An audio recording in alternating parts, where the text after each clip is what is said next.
बुद्धरत्न, धम्मरत्न, संघरत्न या तीन रत्नाला प्रथम त्रिवार अभिवादन. बोधिसत्व डॉक्टर बाबासाहेब आंबेडकर यांच्या धम्मक्रांतीला शेवटच्या श्वासापर्यंत समर्पण.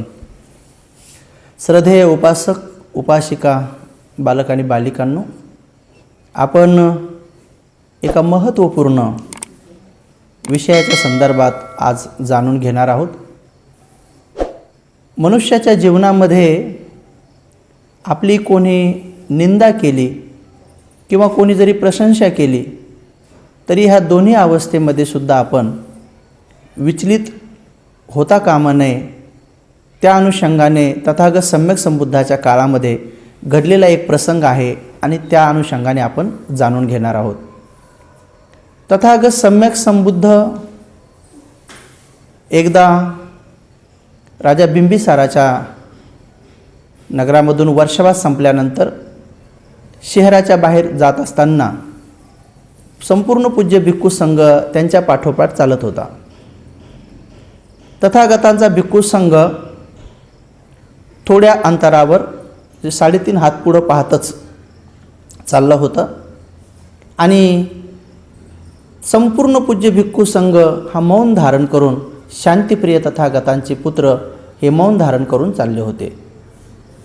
भिक्खू संघाच्या पाठीमागेच एक गुरु आणि शिष्य हे दोघंही चालले होते आणि ते दोघं गुरु शिष्य एकमेकांमध्ये चर्चा करत होते, संवाद करत होते. त्यामध्ये जो गुरु होता तो सुप्पिय नावाचा, तो नाना प्रकारे बुद्धाची, धम्माची आणि संघाची निंदा करत होता. तथागत सम्यक संबुद्ध सर्वज्ञ नाय आहेत, ते सर्व लोकांचे जाणकार नाय आहेत, ते अरहंत नाय आहेत, असे नाना प्रकारे तो बुद्धाची, त्यांचा धम्मही सुद्धा असा श्रेष्ठ नाय आहे, मनुष्याला सुगतीकडे घेऊन जाणारा नाय आहे, त्यांचा संघ पण उचित आणि योग्य मार्गावर नाही चाललेला नाही आहे, अशा नाना प्रकारे तो बुद्ध धम्म संघाची निंदा करत होता, अवहेलना करत होता, नाना प्रकारे अपशब्द बोलत होता. पण त्याचाच शिष्य मानवक ब्रह्मदत्त हा मात्र बुद्धाची, धम्माची आणि संघाची नाना प्रकारे प्रशंसा करत होता, गुणगान गात होता. तो त्याच्या गुरुला विरोध करत होता, म्हणत होता की नाही, तथागत सम्यक संबुद्ध ते सर्वज्ञ आहेत, अरहंत आहेत, तथागत आहेत, लोकविदू आहेत, विद्याचरण संपन्न, अशा नाना प्रकारे बुद्धाचे तो गुणगान गात होता, प्रशंसा करत होता आणि त्याचा धम्मही योग्य आहे, श्रेष्ठ आहे, तो सुगतीकडे घेऊन जाणार आहे आणि भिक्खू संघसुद्धा तो उचित आणि योग्य मार्गाने चाललेला, अशा प्रकारे तो वेगवेगळ्या गुणांनी त्यांची प्रशंसा करत होता, गुणगान गात होता. आणि हे दोघेही अशा प्रकारे संवाद करत करत भिक्खू संघ शांत चित्ताने चालत चालत चालत शेवटी राजगृह आणि नालंदाच्या मध्ये जे अंबलठिका नावाचं जे नगर आहे, त्या नगरामध्ये बिंबिसार राजाने जे भिक्खू संघासाठी आणि इतरत्र तपस्व्यांसाठी जी धर्मशाळा बनवली होती, त्या ठिकाणी तथागत सम्यक संबुद्ध भिक्खू संघासमवेत थांबले आणि हे दोघेही तिथंच गेले आणि दोघे पण तिथे थांबले. पुन्हा तिथे गेल्यावर सुद्धा ह्या दोघांमध्ये असाच विरोधाभास होता. गुरु बुद्ध धम्म संघाची निंदा करायचा आणि शिष्य ब्रह्मदत्त हा बुद्ध धम्म संघाची प्रशंसा करायचा. आणि मग भगवान तथागत सम्यक संबुद्ध जाऊन ध्यान करत बसले. भिक्खू संघही वेगवेगळ्या प्रकारे आपले विश्राम करण्यासाठी कोणी ध्यानस्थ बसले आणि कोणी भिक्षू चर्चा करू लागले. सकाळी सकाळी तथागत सम्यक संबुद्ध जेव्हा ध्यान आटोपून किंवा बोधिचर्येनं संपूर्ण संसाराचं अवलोकन करून झाल्यानंतर तथागत सम्यक संबुद्ध चिवर पात्र घेऊन भिक्षाटनाला जाण्याच्या अगोदर भिक्षू संघामध्ये ज्या चर्चा सुरू होत्या, तर त्या चर्चा काय आहेत म्हणून तथागत सम्यक संबुद्ध तिकडे येऊ लागले होते आणि इकडे भिक्खू संघाच्या चर्चा सुरू होत्या. ते असं म्हणत होते की बघा ना बघा ना बघा ना, आपले तथागत सम्यक संबुद्ध किती ज्ञानी आणि विद्वान आहेत आणि सर्वज्ञ आहेत की त्यांनी अचूक हेरलेला आहे. ते म्हणतात की खरंच प्रत्येक मनुष्य हा वेगळ्या वेगळ्या स्वभावाचा आहे, प्रत्येक माणूस हा वेगळ्या वेगळ्या स्वभावाचा आहे, एक मताचे, एक विचाराचे, एक आचाराचे, सगळे लोक एकसारखे नाही आहेत. ते गुरु शिष्यसुद्धा एकसारखे नाही आहेत. म्हणून तर सुप्रिय बुद्ध धम्म संघाची निंदा करत होता आणि त्याचा शिष्य बघा ना बुद्ध धम्म संघाची प्रशंसा करत होता. दोघांमध्ये किती विरोधाभास आहेत. अशा म्हणून ते भिक्षू संघ सुद्धा चर्चा करत होते आणि तेवढ्या तथागत सम्यक संबुद्ध आले आल्यावर भगवान कारुण्यानं विचारतात, अहो भिक्षूंनो, आयुष्यमानांनो, तुम्ही कोणती अशी चर्चा करत होतात की जी माझ्या आगमनाने बंद पडली चर्चा करणं? अशी कोणती चर्चा करत होतात? त्यावर ते सगळे भिक्षू म्हणतात की तथागत भगवान, काल आपण इकडे येत असताना आम्ही सर्वात पाठीमागचे भिक्षू लोक ऐकत होतो की हे सुप्रिय बुद्ध धम्म संघाची नाना प्रकारे निंदा करत होता आणि त्याचा शिष्य मानवक ब्रह्मदत्त बुद्ध धम्म संघाची नाना प्रकारे प्रशंसा करत होता. तर तेच आम्ही विचार करत होतो की भगवंताने सांगितलेले की ते अचूक आहे, सत्य आहे, म्हणून आम्ही त्या चर्चा करत होतो भगवान, आणि तेवढ्यात तुम्ही आले.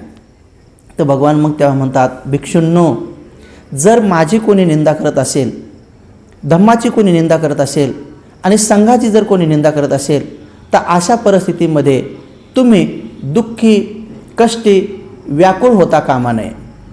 तुम्ही मनामध्ये द्वेष धारण करता कामा नये. तुम्ही जर का माझी निंदा केल्यानंतर, धम्माची निंदा केल्यानंतर, संघाची निंदा केल्यानंतर त्या शब्दाला धरून आणि त्या व्यक्तीला धरून जर तुम्ही द्वेष केला, तुम्ही जर क्रोधित झालेत, कुपित झालेत, तर तो तुमच्याच अरहंतपदासाठी अडथळा आहे. कारण अरहंतपदासाठी मनामध्ये द्वेष असणं, क्रोध असणं, ईर्ष्या असणं हे अरहंतपदाचा अडथळा आहे. अरहंतपदामध्ये ती बाधा आहे. तुमच्याच निर्वाण पदामध्ये ती बाधा येईल. म्हणून तुम्ही बुद्ध धम्म संघाची निंदा केली असता द्वेष बाळगू नका, कुपित होऊ नका किंवा तुम्ही नाराज होऊ नका. आणि त्याचबरोबर भिक्षूंनो, जर समजा कदाचित कोण बुद्धाची, धम्माची, संघाची प्रशंसा केली, तर अशा परिस्थितीमध्ये तुम्ही हुरळून जाऊ नका, तुम्ही अतिउल्लास होऊ नका, फार लोभात जाऊन पडू नका की बुद्धाची, धम्माची, संघाची कोण प्रशंसा केली तर तुम्ही खूप असं उत्साहित आणि हुरळून जाऊ नका, आनंदी होऊ नका, लोभी होऊ नका, आसक्त होऊ नका त्या शब्दाला आणि त्या प्रशंसा करणाऱ्या व्यक्तीकडे पाहून तुम्ही हुरळून जाऊ नका. कारण तोही तुमच्या अरहंतपदामध्ये अडथळा आणि बाधाच आहे. कारण अरहंत होत असताना मनामध्ये लोभ, मनामध्ये आसक्ती हा सुद्धा अडथळा आणि बाधाच आहे. म्हणून तुम्ही दोन्ही अवस्थेमध्ये सुद्धा स्थिर चित्त राहा, जसा की एखादा पहाड. तो किती जोराचा वारा आला, पाऊस आला तरी तो विचलित होत नाही, तो स्थिर असतो. तसं तुम्ही स्थिर चित्त व्हा आणि आपलं जीवन जगा. म्हणून तथागत सम्यक संबुद्धांनी भिक्खू संघाला अशा प्रकारचा सल्ला दिला. भिक्षूंनो, जर कदाचित बुद्ध धम्म संघाची कोणी निंदा करत असेल तर तुम्ही एवढं बघा की ज्या प्रकारे ते निंदा करतील, तर निंदा करताना ते काही शब्द वापरतील ना, कुठल्या तरी शब्दाचा आधार घेतील ना, निंदा करण्यासाठी कुठल्या तरी प्रकारे शब्दाचा उपयोग करतील ना, तर ज्या शब्दाने ते तथागताची निंदा करतील तर तुम्ही एवढंच म्हणावं की आमच्या तथागतामध्ये हे नाही आहे, आमच्या धम्मामध्ये हे नाही आहे आणि आमचा संघसुद्धा असा नाही आहे. बस एवढंच म्हणावं. मात्र तुम्ही द्वेष बाळगता कामा नये. आणि जर कोणी प्रशंसा केली तर पहिले तुम्ही स्वतःला बघून घ्या की खोट्या प्रशंसेला तुम्ही भाळू नका, तुम्ही हुरळून जाऊ नका. तर बघा की खरंच आपण त्या गुणाला पात्र आहोत का. कोणी जर आपली प्रशंसा केली तर खरंच आपण ते गुण धारण केलेले आहे का, खरंच आपण ज्यांनी जशी प्रशंसा केली तसे आपण आहोत का. असं पाहिलं असता सुद्धा तुम्ही श्वास बघा, संवेदना बघा आणि विपස්සना करून स्थिर चित्त राहा. दोन्ही अवस्थेमध्ये सुद्धा तुम्ही विचलित होऊ नका. प्रशंसा तथागताची करत असताना ते कशा प्रकारे करतील भिक्षूंनो. फार तर म्हणतील की तथागत सम्यक संबुद्ध हत्या करत नाहीत, कोणाकोण करून घेत नाहीत, करणाऱ्या व्यक्तीची प्रशंसा करत नाहीत, चोरी न दिलेली वस्तू घेत नाहीत, कोणाला बळजबरी वस्तू घ्यायला लावत नाही, चोरी कर्म करायला लावत नाही, चोरी करणाऱ्याची प्रशंसा करत नाहीत, किंवा ब्रह्मचर्याचं पालन करतात, कोणाचे ब्रह्मचर्य तोडत नाहीत, खोटं बोलत नाहीत, चुगली चाळी करत नाहीत, नशिली पदार्थ सेवन करत नाहीत, कोणाला हे करायला लावत नाहीत. अशा गुणांनी तथागताची प्रशंसा करतील. तर काय भिक्षूंनो, फक्त एवढ्यानेच तुमचे तथागत फक्त एवढेच गुणधारी आहेत का. एखादा मनुष्य आणखी अशी प्रशंसा करेल की तथागत संध्याकाळी अवेळी भोजन करत नाहीत, एकच आहारी एकच विहारी आहेत, यथाभाषी तथाकारी आहेत, जसं बोलतात तसंच चालतात. त्याचबरोबर तथागत सम्यक संबुद्ध नृत्य, गायन, तमाशे, मेळे अशा प्रकारच्या बघण्याच्या आणि त्या गोष्टी करण्याच्या भानगडीत पडत नाहीत. तथागत सम्यक संबुद्ध स्वतःचा साज शृंगार करत नाहीत, अशा प्रकारचे जत्रा उरूस या ठिकाणी जात नाहीत, स्वतःला मेकअप करून घेत नाहीत. अशी प्रशंसा करतील की भगवान त्याच्यामध्ये त्यागी आहेत.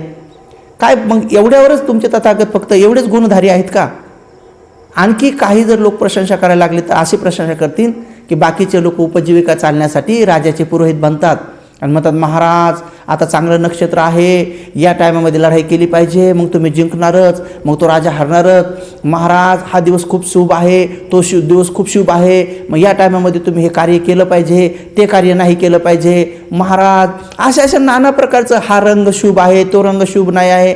तर असे वेगळ्या प्रकारची उपजीविका चालवताना लोकांना ठकवतात, फसवतात, वेगवेगळ्या लोकांना फसवतात. पण श्रमण गौतम किंवा तथागत सम्यक संबुद्ध अशा प्रकारचं काहीही करत नाही. एवढी माझी प्रशंसा करतील तर काय, फक्त एवढी प्रशंसा करून तुमचे तथागत फक्त एवढेच गुणधारी आहेत का? त्याही पुढे जाऊन समजा तथागताची जर प्रशंसा करायचं ठरलं तर तथागत सम्यक संबुद्ध हे महाकारुणिक आहेत.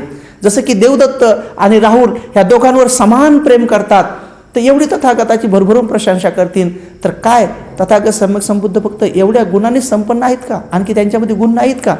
तर असे नाना प्रकारचे भगवंताचे साधारणशील, भगवंताचं चूलशील, भगवंताचं मध्यमशील, भगवंताचं महाशील, मग भगवंताचं इंद्रिय संवरशील की भगवंताचे 6ही इंद्रियावर त्यांचा पूर्ण ताबा आहे, त्यांचा पूर्ण मनावर सुद्धा ताबा आहे. एवढंच नाही तर मग भगवंतामध्ये जे 37 बोधिपाक्षीय धर्म आहेत की भगवंत हे सतीपठ्ठाणामध्ये कसे अग्र आहेत, भगवान हे 4 रुद्धिपादामध्ये कसे अग्र आहेत, भगवान हे 4 सम्यक प्रधानामध्ये कसे अग्र आहेत, भगवान 5 इंद्रिय आणि 5 बलामध्ये कसे परिपूर्ण आहेत, भगवंता ते 7 बोधीचे अंग कसे परिपूर्ण झालेले आहेत, उजागर झालेले आहेत, बोधिज्ञान त्यांचे 7 बोधांग त्यांना प्राप्त झालेले आहेत आणि अठ्ठांगिक मार्गावर तथागत सम्यक संबुद्ध कसे आरूढ आहेत.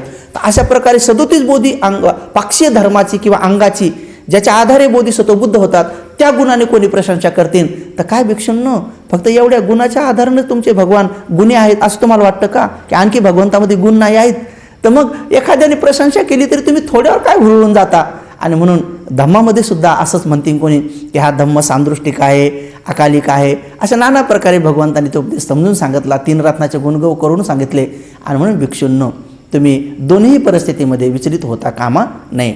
आणि म्हणून उपासक आणि उपासिकांनो अशाच प्रसंगी जर आपल्यावर सुद्धा जर अशी परिस्थिती आली की कोणी आपली प्रशंसा केली, कोणी निंदा केली, मग कोणी पती असो या पत्नी असो, कोण्या पतीनं पत्नीची निंदा केली, नाना प्रकारे केली की तुझा डोळा असाच आहे, तुझं नाक तसंच आहे, तू उंचच नाही आहे, तू बुटकीच आहे, किंवा तुझा पाय फेकडाच आहे, न तुझं शब्दच बरोबर नाही आहे, तुला स्वयंपाकच येत नाही आहे आणि तू अशी सेवाभावीच नाही, नाना प्रकारे जरी समजा पतीनं निंदा केली किंवा सासूनं निंदा केली किंवा सासऱ्यानं निंदा केली किंवा देर भासऱ्या नंदानं निंदा केली किंवा शेजाऱ्या पाजाऱ्याने केली किंवा कोणी मित्रमैत्रिणीने केली, तर तुम्ही अशा परिस्थितीमध्ये हुरळून दुःखी गोष्टी होता कामा नये.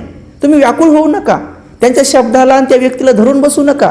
त्या टायमामध्ये तुम्ही श्वास बघा, संवेदना बघा. कोणी किती जरी आपली निंदा केली तर आपल्या 5 इंद्रियामध्ये मन इंद्रियामध्ये तुम्ही स्थिर चित्त राहा. आणि अशाच प्रकारे जर आपली कोणी खोटी प्रशंसा केली तर हुरळून जाऊ नका, आसक्त होऊ नका, भुलू नका, लोभी पडू नका, लगेच त्यांच्या पाठीमागे लागू नका. की जर कोणी आपली खोटी प्रशंसा केली की हां एखाद्या पोराने जर एखाद्या पोरीची खोटी प्रशंसा केली की तू अप्सरा आहे आणि तू ललनाच आहे आणि तू पोरीच आहे आणि तुझ्यासारख्या संसारात कोणीच नाही, तर या खोट्या प्रशंसेला लगेच आसक्त होऊ नका, कामवासनेच्या आहारी जाऊ नका. तर तुम्ही खरंच असा विचार करा की खरंच तुम्ही परी आहात का, खरंच तुम्ही अप्सरा आहात का, खरंच तुम्ही असे आहात का. तर लोक म्हणतील तुझ्यासारखा बलवान कोणीच नाही, तुझ्यासारखा ताकदवर कोणी नाही, तुम्ही काय विद्वान आहेत आणि तुम्ही काय दिसायला हँडसम आहेत, अशा नाना प्रकारे तुम्हाला भुलवणारे होऊ शकतात. कोणी तुमची प्रशंसा करतील, खोटी प्रशंसा करतील. तर अशा अवस्थेमध्ये सुद्धा तुम्ही आसक्ती आणि लोभी होता कामा नये. तुम्ही स्थिर चित्त राहिलं पाहिजे. तर कोणी निंदो वा वंदो, तुम्ही मात्र तथागताच्या धम्माचा अष्टांगिक मार्गाचाच अवलंब केला पाहिजे, 4 आर्य सत्याचा अवलंब केला पाहिजे आणि आपलं जीवन सुखी बनवलं पाहिजे. असे अनेक प्रसंग आहेत समाजामध्ये. एखाद्या गुरुनं जरी शिष्याची नाना प्रकारे समजा निंदा केली किंवा शिष्याने सुद्धा गुरुची जर निंदा केली किंवा प्रशंसा केली किंवा कोणीही जरी एकमेकाची निंदा प्रशंसा केली किंवा तर आपण विचलित होता कामा नये. स्थिर चित्त राहणं, आपलं मंगल करून घ्या. आजच्या क्षणी एवढाच धम्मोपदेश तुमच्या सर्वांच्या हितासुखासाठी देतो आणि मंगल मैत्री करतो. भवतु सब मंगलं, सर्वांचे मंगल हो, सर्वांचे कल्याण हो, सर्वजण सुखी हो, सुखी हो, सुखी हो.